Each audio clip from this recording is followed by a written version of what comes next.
listening to Diminishing Returns, the podcast about sequels, prequels, spin-offs, and reboots. I'm Chris Scott, and across from me, people forget he's down there waiting to co-host this podcast. It's Mr. Alan Johnson, everybody. How do pod people? Oh boy. This voyage is doomed.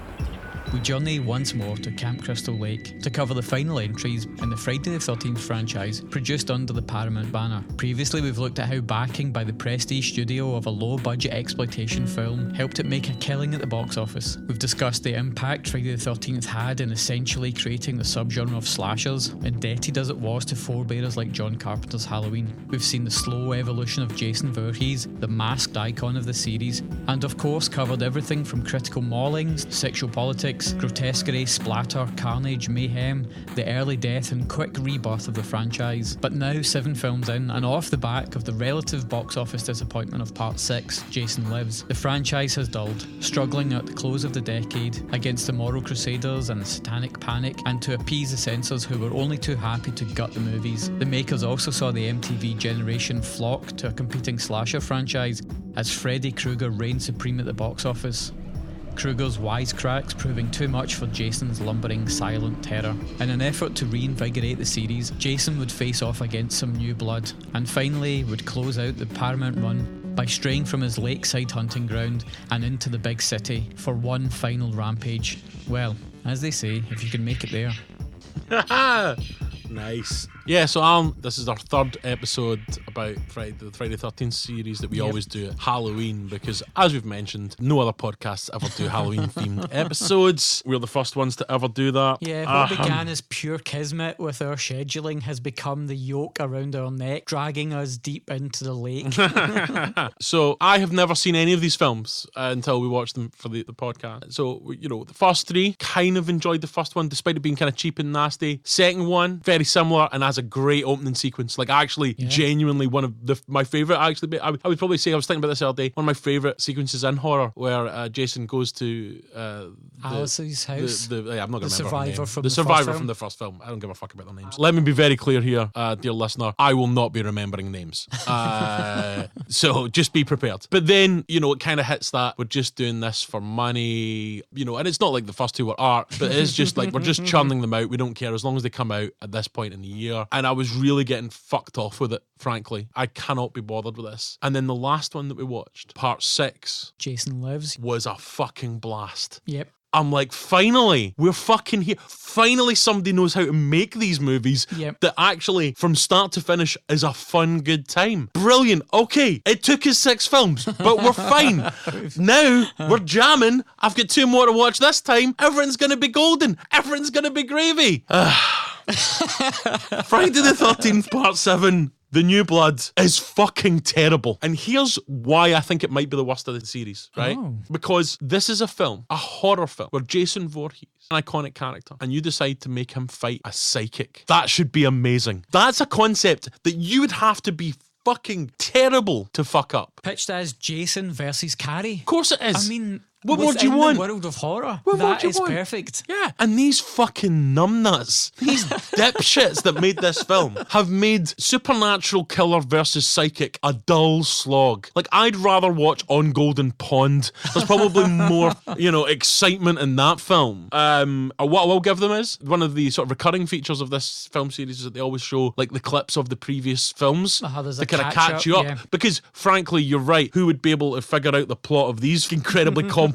films? At least they had a voiceover with this one, and it's a guy with a proper horror voice, which was quite good. People forget he's down there waiting. I really like that opening. That's pretty sweet. Like, it really gave me false hope going in. 100%. Because I'm still on the high from last year. Yeah. I'm thinking, cool, they're leaning in. They're doing it. This is the one I've watched least of the franchise. And so, watching it for this, this setup is great. Yeah. Maybe I've been wrong. Yeah, maybe I'll reevaluate this but piece of shit. But again, we're straight into more bonkers timeline issues with this whole franchise because it begins with young Tina, the girl who will become the final girl, but the events at the very beginning with young Tina link up to the end of part 6 where Jason's chained up under the lake. So this is like then 10 years in the future?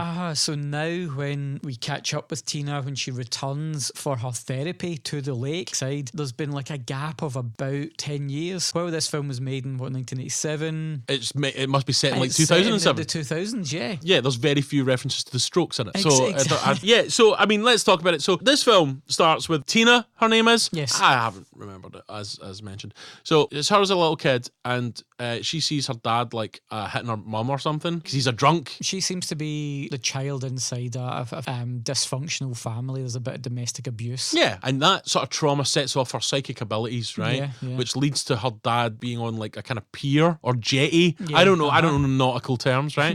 at the lake, and that then collapses, and he evidently can't swim. Why has he come to Holiday Lake? Is he here to learn to swim? Yeah, because and he's got loaded beforehand. So he's dead, right? Yeah. And it then cuts to her mum and Tina, but she's now like grown up, going back to the very same lake to have therapy to get her over this. But actually, the psychiatrist that's with her actually just wants to increase her trauma to try and bring out these psychic abilities. Dr. Weekend at Bernie's. Is that who that guy is? Yeah, Terry Kaiser from Weekend at Bernie's. So again, that's not a bad idea. Okay, in life that's a bad idea. Why are you taking the fucking crazy psychic person that's killed her dad with her powers to a place where we all know there's been at least 38 people murdered in the last fucking 20 years? This lakeside community is awash with blood. It's brutal, right? But in the logic of the film, from this guy with his ulterior motive that he wants to bring out trauma to bring out her psychic abilities because he believes that they're linked, that's actually quite a cool idea. Like this guy who should be helping her, this nefarious character, but through this and his mistakes and his hubris, that perhaps this is what brings up Jason. And you think, like, that could be a great idea. And then, of course, Tina the psychic has to show down through her supernatural abilities, destroy this supernatural monster. That could be like the kind of dumb shit that we would eat up. Absolutely. And the problem starts straight away. Because first of all, the actress that plays Tina, for the first 20 minutes, obviously, I guess she's trying to act like nervous. She does this by putting on, I want to say, the most annoying voice of all time. It's literally, like, within 15 minutes of this film, I'm thinking, kill her, Jason. Just fucking stab her throat to stop her from speaking. So I guess they think that her psychic abilities have somehow brought Jason back to life. Yeah, after a particularly traumatic therapy session with Dr. Bernie, she goes to the lakeside and I think she's trying to actually resurrect her dad. That's it, yeah. And to resurrect her father will then at least put that ghost to rest, if you will. But instead she accidentally... she revives Jason. Yeah, that's exactly right. Now, so Jason at the end of the last film was like down in the lake, defeated. Psychic lassie brings him to life. Do you know what I like about how the filmmakers decide to show that Jason's kind of going to be coming back to life and coming out of the water? Bubbles. That's what they do. They do bubbles. But the bubbles, they show him from like the chest up and the bubbles start from below. So it basically just looks like Jason's farting. This demon, this supernatural killing machine. It's like, yeah, you know how his first signs of coming back to this earthly realm? He farts. Ballast away. So straight away, He's like I'm a submarine. Yeah, that's it. And then Jason comes back to life. One thing I do think this film does well is the makeup that you see underneath the mask, because obviously he's been dead and he's now decomposing under the water, and so like you can see kind of bits of decomposed face under the mask, and when you see him from behind, you see like bits of his spine and bones and stuff. Yeah, that is actually again pretty cool. The costume job is brilliant, and part of the mask is chipped away because in part 6, in his fight with Tommy, the rotor on the boat chips a bit of the mask away. So the look of Jason is brilliant. A really creepy, horrible monster design, and also played now by franchise legend Kane Hodder. And this is his first turn as Jason, and he sticks with the franchise for 4 movies at this point, and his performance is considered by many fans the definitive Jason performance. Big hulking boy. He was a stunt coordinator, and which is kind of common in the franchise so far. He's a big guy, certainly invests a lot in the sort of physicality of Jason. He's really went to the Stella Adler school of horror acting. Killers. Yeah, it's really, you really got to build the character from inside out, Good for him. And so he's lucky that he has a costume, which a lot of his insides are on the outside. So that it literally does help. That. It's literally showing what's going on inside. And of course, this being a Friday the 13th film, one cabin, of course, is the psychiatrist, the psychic lassie, and her mum. But next door is, of course, a bunch of teens. Of course, it's not good enough that we can just focus on this one story of Carrie versus Jason have this face-off between two people. We've got to incorporate just the cannon fodder move in next door in the adjoining cabin. Yeah, and they are just all interchangeable dopes. Although one of them does an Arnie impression, one of the victims. Yes. He says, "I'll be back," which is great that they realised in 1997 that Arnie would still be a big star. Yeah. And they were right. They would give the franchise one thing. They fucking nailed that. Again, there's a nice idea with Psychic Lassie sees premonitions of people dying, you know, at the camp, which is actually quite a nice wee touch. But again, a touch that they kind of do nothing with. It's not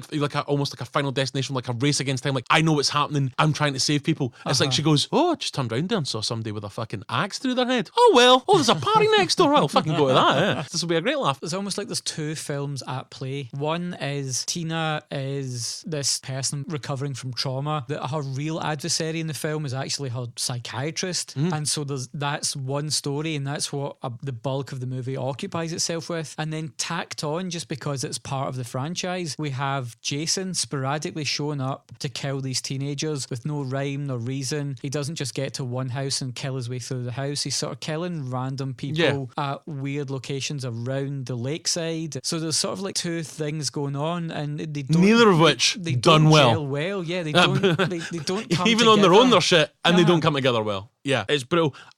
There's a fantastically terrible bit of stunt double work. Yes. Where he throws Jason throws a lassie out the window, and it is literally just a guy like me with long hair for 2 seconds. It's fucking. I mean, I stopped, paused it, laughed, rewound and watched it again. Fantastic. If the highlight of me watching this was your terrible stunt double work, you have failed, filmmakers. This is not good. And I don't really want to talk about this for much longer because it's fucking terrible and it's a piece of shit. I think special note has to be made. Listen, it's a Psychic versus Jason. Of course, there's going to be a psychic battle at the end, and it is so fucking cheap. I think I could maybe do a better job, and I've never filmed anything. Like there's a bit where she psychically like moves a telly or something. Yes, but she throws it's so obviously on like a bit of string, and it wobbles, and it just looks fucking awful. It's so shoddy, and it's like at one point she like moves a light bulb to hit Jason. You're a psychic, like fucking throw him through a door. Like she's hitting with a light bulb, which would be sore if that hit me, but it wouldn't stop me in my tracks. And I'm just a dude. I'm not a guy who's been brought back from the dead. I can't even bring up enthusiasm to slag it off, to be honest with you.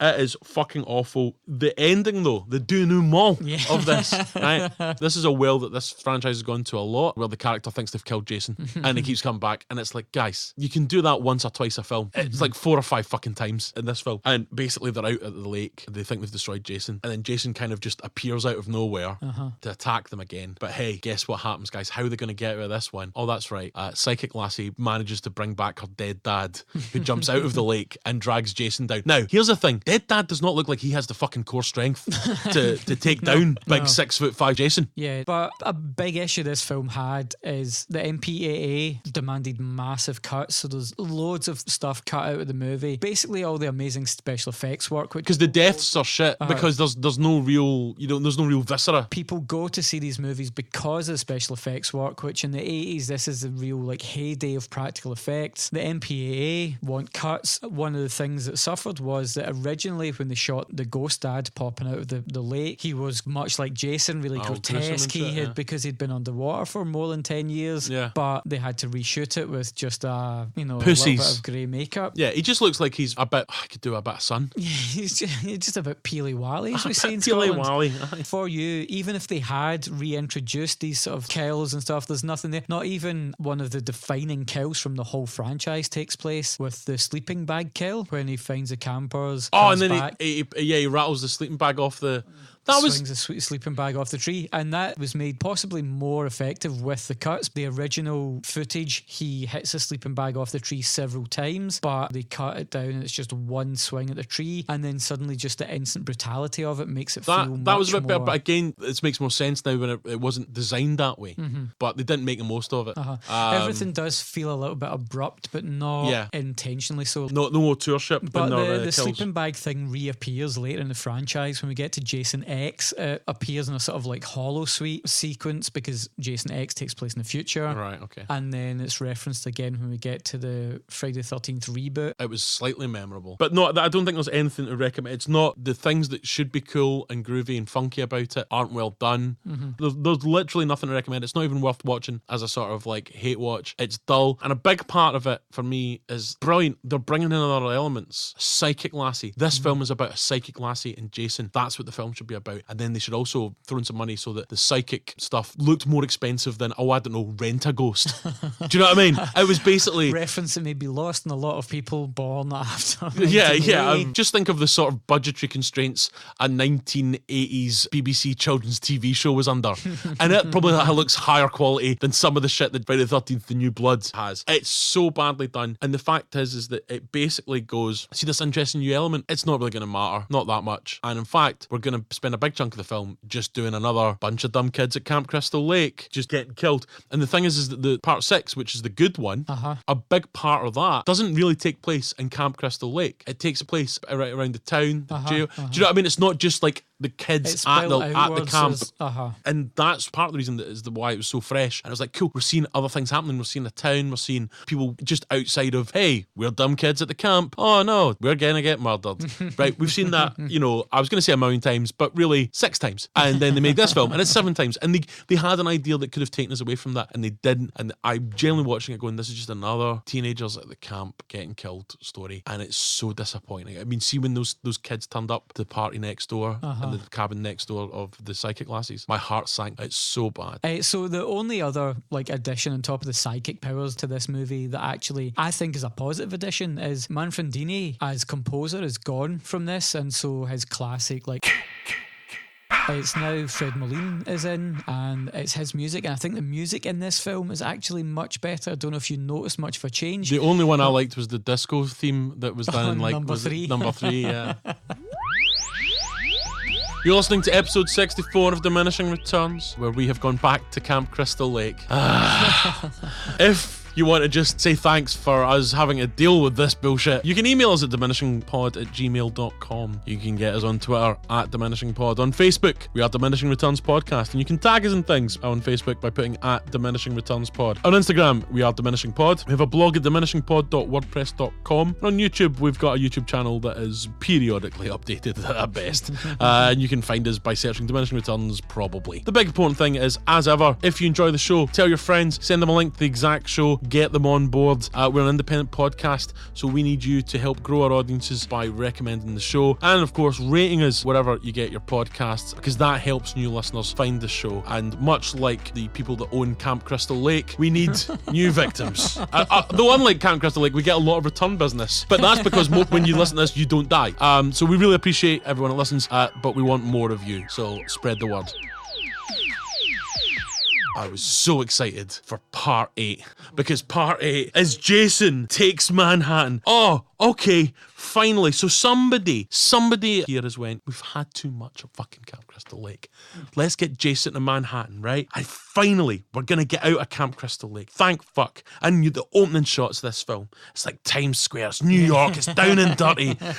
There's no good punks, there's muggers, there's drugs, there's rats. This is going to be... of the city, yeah. This is going to be so fucking awesome. Okay, so it then cuts back to Crystal Lake. But that's cool, right? Because we'll only be here a scene or two, right? Before we definitely head to New York, because the film is called Jason Takes Manhattan. So everything's going to be fine. I'm happy for them to set the scene. Couple of scenes, bang, we're in New York. Yep. So it's fine. There's a couple of kids in a wee boat that they've got, and they've decided to stop at Camp Crystal Lake. Oh, I see what's happening here. Jason's going to come to life, kill them. That's him. Boat to fucking Manhattan.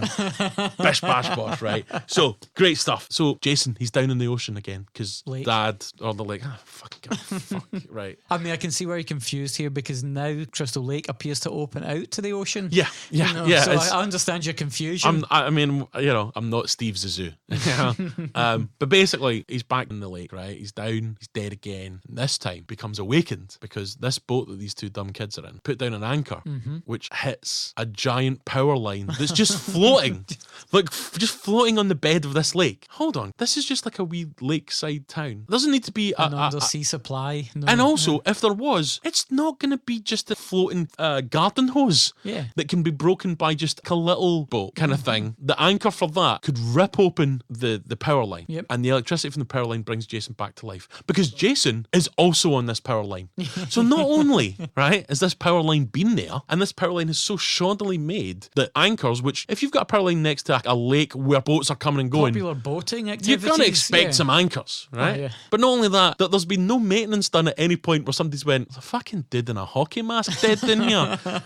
That's a health and safety nightmare, mate. Just leave it. So of course the anchor rips open the power line, electricity hits Jason, he comes on, and he murders the kids. The kids in this boat, also one of the kids knows about Jason. Yeah, incredibly accurate cosplay material he has. Oh, that's right, because he's like an up-to-date hockey mask with axe wound and all. Like, let's stay in continuity, guys, because I know how the mask looks. So even though he's been on 6 previous killing sprees, Jason is a little more than an urban legend at this point. As you said, this kid knows about Jason, and he dresses up as Jason to scare his girlfriend. Classic, so it means that it's just really move. easy for Jason to get another hockey mask. Yeah. Brilliant, guys. Well done. How do we solve that problem? Just get a fucking kid in a hockey mask. It's fine. So Jason is alive. He's got his hockey mask. He's killed some kids, and he's on a boat. All right. We now cut to a bigger boat. All right. Well, listen. It's fine. I get it, right?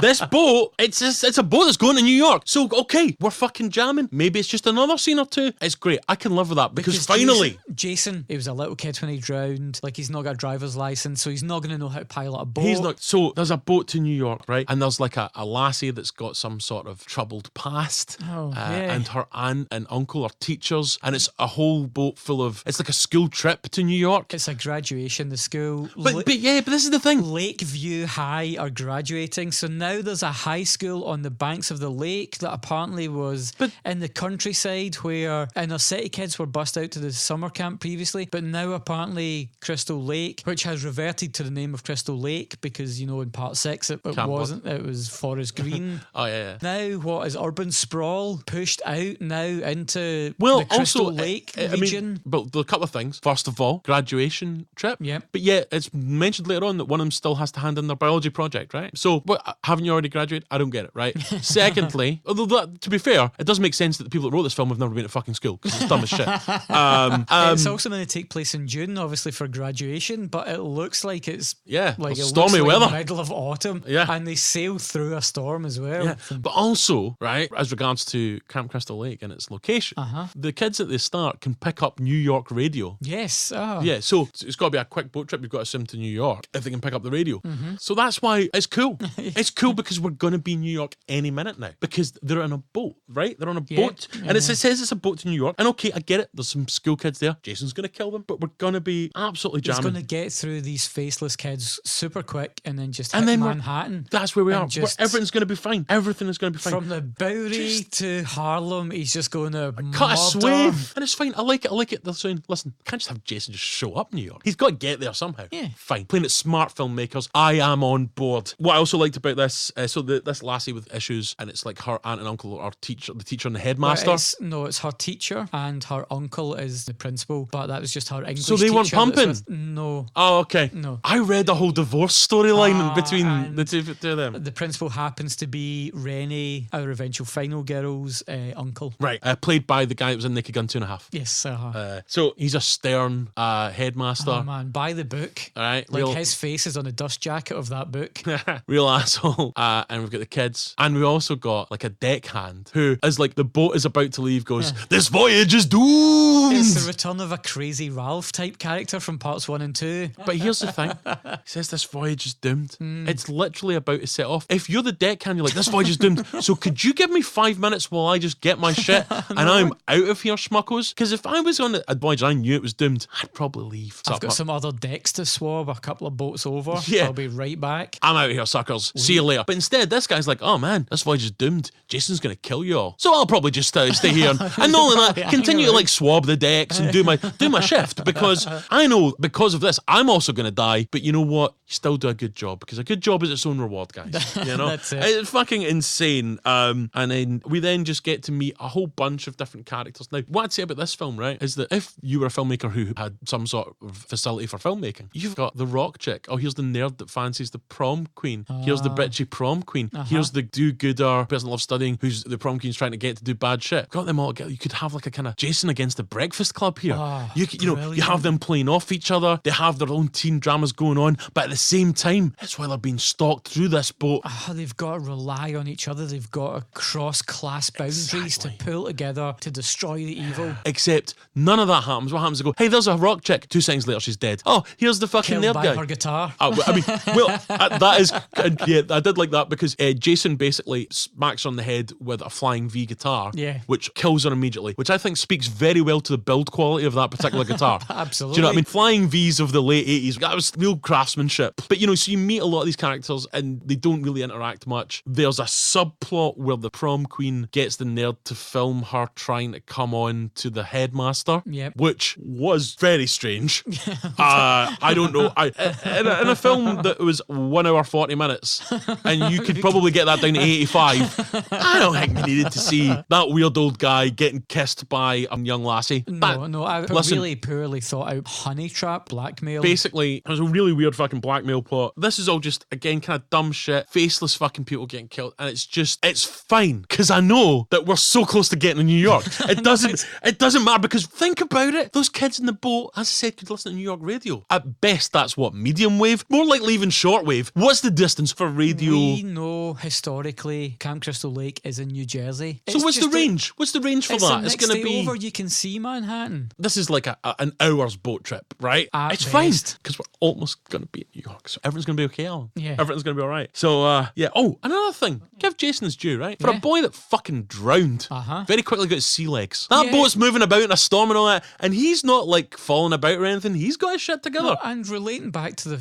the last film, there was a lot of like lake-based activity when we know that Jason is nervous about the water because he drowned. Yeah, but not anymore. He's got over it. Personal growth is important, It's Alan. nothing to worry about because he knows he's going to be in dry land in about 25 minutes. Yeah. He's getting to New York. Yeah, because we're so close. Everything's going to be fine. There. Everything's going to be fine. But before we get there, Kelly Hu from the Scorpion King, who was briefly going to be like a big star. That's who that lassie was. I knew I recognised her She's a from conscientious somewhere. student who's forced to do coke by the prom queen. Yeah. And then she gets killed in the empty disco by Jason. And one of my favourite kills of the whole franchise. Not the kill itself, when Jason just picks her up by the neck and strangles her, but the callous way that he just throws her body down that was onto pretty the cool. light up dance floor. That's a pretty impressive stunt. However, in real life, I never blame the victim. But in this, right? In this, she runs away from Jason and runs into like the dance floor bit where there is at least 3 or 4 egresses. Like well-marked fire exits. Right? And she stands about in the dance floor crying for at least 3 minutes. Get to one of those doors. You know what? For this one kill, Jason, I'm on your side. All right? She was too dumb. Do you think it was maybe the cocaine? I think that just disorientated her. That's what it was. She was actually waiting for Jason to come so she could tell him about the screenplay that she's been writing. And how she thinks she's like really amazing and just like a wonderful person, really has so many ideas, just wants to tell him about it all the time. That makes more sense. So and then there's like a black guy that's really good at boxing. Okay, Hollywood. Right. So, and we don't really get to see this character for a bit. Kind of halfway through this film, they're like, oh, there's also this black guy that's really good at boxing. And actually, he was a pretty cool character. He's one of the characters that I like the most in this whole franchise. Julius, because when they realise Jason is back, that the voyage is doomed. As soon as they realise that, Julius assembles a posse. He gets everybody motivated. They start to collect weapons. Yeah, the old headmaster guy's like, oh, I don't believe anything's happening. And it's like, there's dead people all around you. And it's, oh, it can't be Jason, whatever. Whereas, what's his name? Julius. He's just like, all right, there's a guy murdering people. Well, there's like 8 of us. Let's all get some axes and guns and just fucking kill the motherfucker. Yeah. You're my guy. That's what I want on my fucking team. It's a can-do exactly. fucking attitude. Unlike fucking Kelly who fucking stands on a dance floor for 30 seconds crying and wondering, oh, do you think I should use one of the 8 doors here? No, just fucking hang around. Let's see what happens. So Julius is my man in this. I like Julius a lot, right? But Julius gets thrown off the boat, which I quite liked. Jason just like grabs him and throws him off the boat. And of course, he isn't dead. There's a lot of the kills here. There's something I don't like about them. I don't know how you feel about this. Jason has become some sort of like teleporting killer. There's a very strange aspect to the Jason character in this one. He does, we've gone through various iterations of Jason, like he's slow moving, he can run, he's gooey zombie. Now he's like a very supernatural creature. He can just appear. He just appears wherever he needs to be. Which is bullshit. That's even never in the happened. Kelly Hu scene. Yeah. Don't know if it's a disorientation of how she's feeling. But then there's trapped in another that room. one where the guy runs up like a flagpole. Is that what those things are? I'm not Johnny A boat Boats. guy. The rigging, maybe? I don't know. A mast. A mast, that's what it's called. Thanks. This guy's like, oh fuck, there's this murder guy. And he jumps up this mast, right? And Jason's just standing watching him. And then 2 seconds later, Jason's below him. And I can't believe I'm saying this, but this was so unrealistic.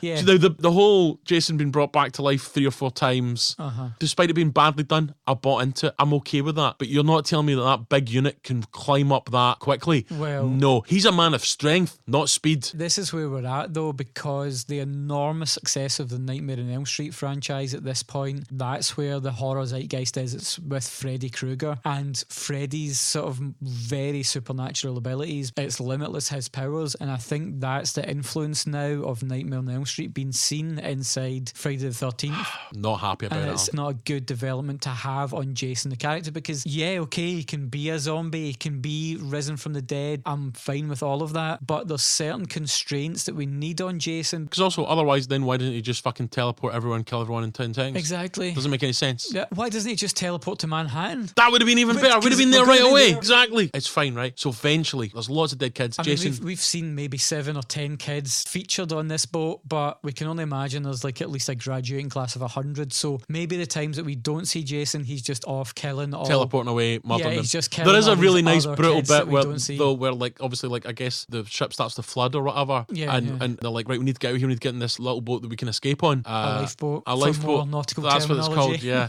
Yeah. Like we're getting a lifeboat, and the teacher is like, we'll need to get the rest of them. We've left them in the restaurant or something. No, we've left them in the dance floor. And then the guy, just the boy that kind of knows about the boat, goes, there is no dance floor anymore. Yeah, like that's obviously just been flooded. Which I really like that kind of like, right, everybody wait at the dance floor. I'll get help. You've just killed 20 kids, lady. You've killed 20 kids with your lack of boat knowledge. Don't you even know how to get up the rigging or get to the escape boat? You have picked an unsafe muster point. Everyone is doomed. But I like how she's just like, okay. So they all get on this boat, right? Sorry, just prior to that, there's weird parental dynamics at play in this film. Obviously, Jason is continually avenging the death of his mother. That's why he's here. That's why we've had him for 6 films. He's avenging his mother's death. But now we have Sean, the sort of boyfriend for Rennie in this film. But his dad is the captain of the ship. Obviously, all Sean's dad wants him to be is a boat driver. Yeah. And Sean's like, I don't want to be a boat driver, Dad. I've never wanted to be a boat driver. Yeah. I want to dance. He never says it, but it's animated. It's animated. And so there's a lot of stuff with sextons, but no good jokes made about them. And then we've got the relationship between Uncle Charles and Rennie. There's a flashback sequence we get when she was a kid, when we understand now why Rennie has some sort of like issues regarding being in open sea. So more flashbacks adding to more confusing timeline stuff. So there's this weird relationship between Uncle Charles and Rennie, because he became her guardian once her parents had died. She went to live at the lake with him, and he taught her to swim by just throwing her in a lake. She then throughout this film has been having weird visions of Jason as a boy, as a child, but every time she sees him, he gets more and more decrepit, and so you've got potentially interesting stuff happening inside this film. It just doesn't go anywhere. And also, like, because there's this whole thing, like, so Jason, they thought he was dead, but instead he's like ended up living in the woods and stuff like that, right? But he's also evidently can hang out underwater for long periods of time as a child, and not die, because he's just like hanging out under there waiting for somebody to fall in. He also has chains around his neck, which links somehow to part 6 when Tommy puts the chains around him and the rock to sink him below the lake. And obviously he wears the chain like a sort of like grotesque noose in part 7. So now these child visions of Jason have the chain. It's so confusing. It's almost as if the people writing this don't fucking know what they're doing. But that can't be right. So at this point, they're in the lifeboat. Okay, where are we now? Oh, we'll have a wee 5-10 minute scene about the lifeboat, and they're just sort of floating around. They've picked up Julius because he was thrown in the water. Meant to be a jump scare, but like zero impact. Yeah. You know what? I was just so sick at this point because I thought, wait, Alan! What's that in the distance? Oh my word. It's the Statue of Liberty. It's fucking New York. We finally got there, and it only took us like an hour and fucking 10 minutes? And change of this movie, I mean, Jesus Christ. But hey, we're getting there. So we finally get to fucking New York, right? Now, they then get to this deserted pier, and they're like, oh, we escaped. And then it cuts to Jason. Aha! He's obviously followed him, right? Which, brilliant, Jason, well done you. You must have got like a swimming certificate. Absolutely. Because you drowned as a child, but have now been able to swim from that boat. It took them, like, it looked like hours of rowing. They were exhausted. Yes. Jason, strong fucking front crawl. I think I think he just walked the sea floor. I think he was just underneath the boat, just walking on the seabed. Maybe. And then we have a scene that I want to call really gross and creepy. where there are mugger rapists come out. Yeah. And the thing is, we talked about in RoboCop that like 80s films always had these kind of skeevy mugger rapist guys, right? They'd go like, give me your money, and then they'd see like the pretty girl and they'd be like, maybe we could have some fun or fucking some shit, right? And it's always kind of gross and creepy, but usually, you know, the point is that it's gross and creepy, but then RoboCop comes in and fucking like shoots him in the dick, right? And then you're like, I love that 80s shit because that gross creepy guy gets shot in the dick. Maybe here in this one, the interesting thing was, you know, use Jason now as a moral punisher. Yeah. I've been killing these kids because they let me drown, but look at these scumbags. Yeah. No. They then have this like scene where they drag this poor lassie off, right, to an alleyway, inject her with drugs, and are like, I'm going to rape you. And you're like, guys, this is meant to be a fun film. Like, these horror films are meant to be a scary. And yeah, sometimes you have these kind of skeevy guys who do it, but it's always in a very kind of, I'm going to do this. And then at which point they get murdered, right? Yeah. But at this point, they actually drag her to a separate location, inject her with heroin, and start talking about how he can sexually assault her nicely or violently. And you're like, I don't fucking pick up like, oh, you know what? That's Friday the 13th. I hope this is going to be like Baise-moi. You know what I mean? So it really kind of lingers on the scene, and it's just awful. Also, while this is happening, the rest of the survivors, boyfriend, uncle, teacher, and Julius are like, shit, what do we do? And Julius is like, are we just going to stand here? Let's go round there and fuck shit up. And they're all like, oh, nah. Seems like that might be a bit of a hassle. And he's like, what the fuck? We've escaped the clutches of Jason Voorhees. Taking out 2 skeevy muggers should be easy. They've literally just got off of this boat and been mugged and attacked. At which point, uncle, teacher, genius, he's like, what we should do is phone the police. So let's split up. What the fuck, man? Literally been mugged as a group, but you think you'll be safer now when there's less numbers? It's just incredibly dumb. But of course, Jason comes in and kills the muggers, which if it had been done a bit quicker, could have been a nice, fun, cathartic thing. Yes. But instead, you're just like, well, great. Now I have to think about sexual assault while I'm watching a horror movie. Well done, everyone. And in a scene that I enjoy so much because the actor is so obviously Canadian because that's where it's filmed. Yes, you know, we've made it to Manhattan, and this film is popularly known as Jason Takes Vancouver because that's where it was clearly filmed. So obviously not filmed in New York. And basically, when they finally get a policeman, tell me what it's all about. It's like, wait, you're not a New York cop. You're not a New York cop at all. But Jason then kills Julius. Julius tries to box him, and basically Jason Vorhees allows Julius to tie himself out. So he does the rope-a-dope. He does the rope-a-dope on him. Jason Boomaye. But it was like Ali Frazier. I mean, it was like Julius just gave it everything. The rumble in the urban jungle. So and then he kills Julius, and then he kills the Canadian policeman, and then they try and escape in a car, and the car crashes, which I think kills the nice lady teacher, because I'm not gonna lie, I missed the death there, and I at this point was so fucked off. I was like, I'm not gonna rewind it 5 seconds. I'm not gonna rewind it 5 seconds. Fuck this film. I'm assuming that's what happened. I genuinely don't know how she died. Now just Sean and Rennie. Oh yeah, that's right. Yeah. Head teacher guy gets killed. So it's basically just the bird and the lunkhead guy. They get chased through the subway. They then jump off the subway and push Jason onto the live rail on the subway. The third rail. Right, which fucking, electrifies him. And then that would only make him more powerful if we know anything about electricity in this franchise. But then he collapses and they're like, yeah, we made it. And they come out to New York. And you're like, okay, twice now that Jason's supposedly been dead. And of course, guess what happens? He gets up. But at least we're in actual New York now. But this is the bit. Made it to Times Square. And the next 5 minutes of this film, it's fucking gold. I mean, we finally got to New York, Alan. And I'm not going to lie, it was great fun for the 5 minutes we were in New York. Yeah. Oh, I had a right old laugh. Yeah. It could have maybe been half the film being that, rather than 5 fucking minutes. Yeah. But dear Lord, we're in New York. They go to, there's some punks in the street that try to attack Jason. And then he lifts his mask up and they go, you know what, mate, fuck it, you're fine, hilarious. That's a good gag, but it totally jars with everything we've come through in these films to date, because if anyone gets in Jason's way, he kills them. Not a second thought. The only people he has spared to date were the actual children in the camp in part 6. Something about the punk lifestyle must resonate with do you Jason. think like if he'd stayed in New York, you'd have went to see G.G. Allen? Yeah, as soon as he dispenses with Sean and Rennie, he's going round to CBGBs. Yeah. So, he runs into some New York punks that kind of try to give him some hassle, and then chases our 2 heroes into a diner. It was a lovely scene where it's just like we're being chased by a homicidal maniac, and the waitress is like, welcome to New York. brilliant. And Jason comes in, fucking smashes the door down. All of this shit is fucking gold. This is brilliant. I am so glad we finally made it to New York. Well done, filmmakers. I know it's taken us long to get here. I know, but at least we're going to have the denouement of this film being all about New York. Fucking New York set pieces, a real sense of the city. This is where are you going? What? You're going down to the sewers, which could be in any city because all sewers look alike. So, okay, dull, boring sewers, and that's where you're going to spend the next 10 minutes of the film. Yeah.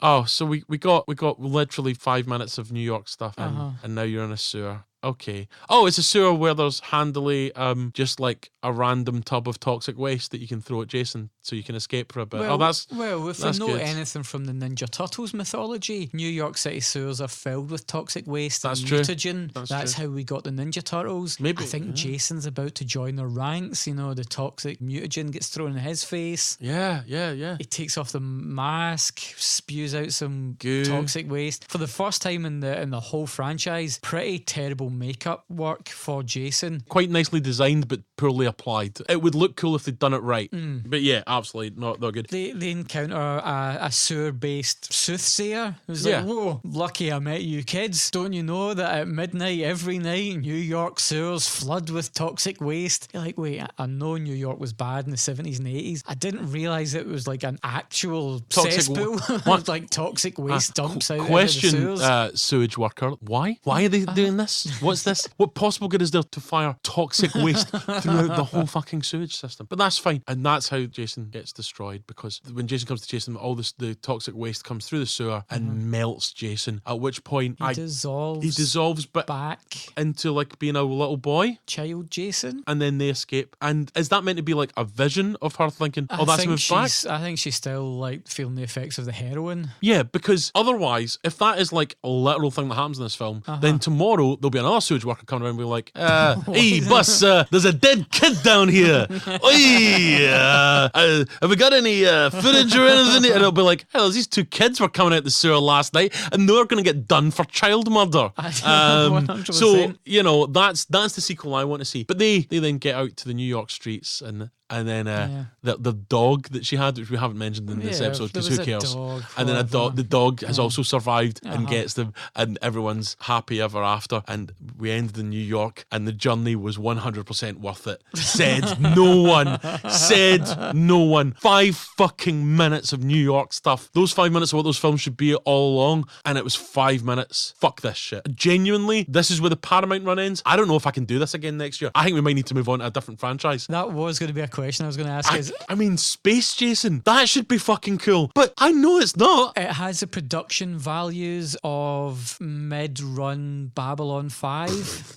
But it does also have one of the best kills in the franchise. I don't care. I'll leave it up to you. Is there any merit other than my pain? It's a very funny franchise. Everyone has a favourite. You will find someone who will defend their favourite Friday. And my favourite Friday is the one with Ice Cube.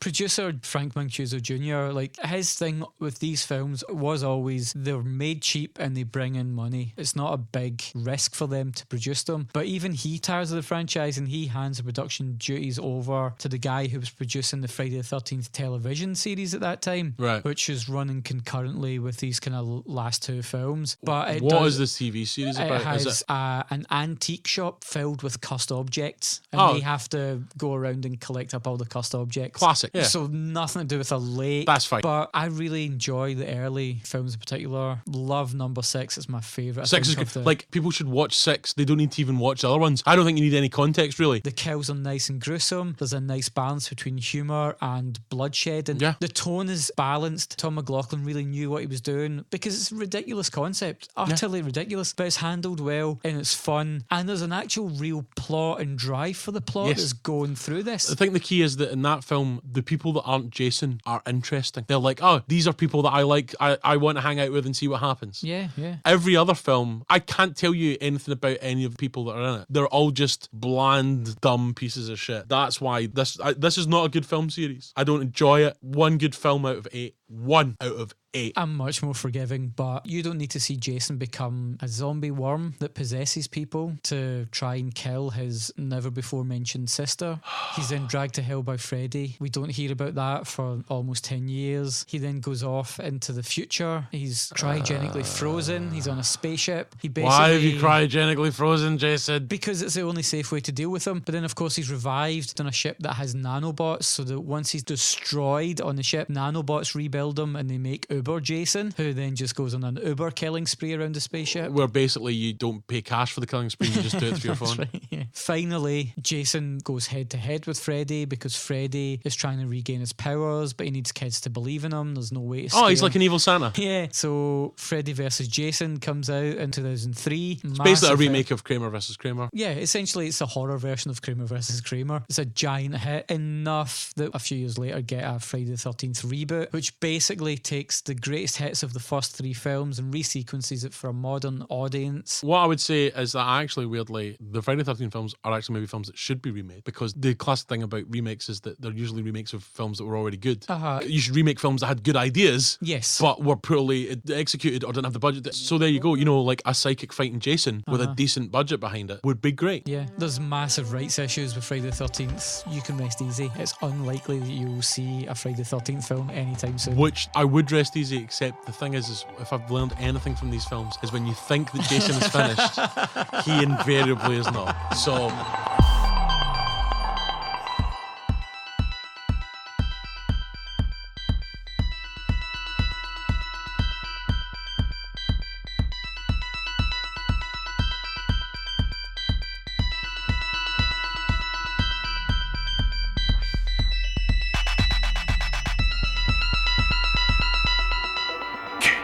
There's Jason Goes to Hell. Because I've seen these films now, and they had an episode called Jason Takes Manhattan, where he's barely in Manhattan. Does this involve Jason fighting through hell? No. Up until maybe like 2 minutes. Yeah, it's not worth it.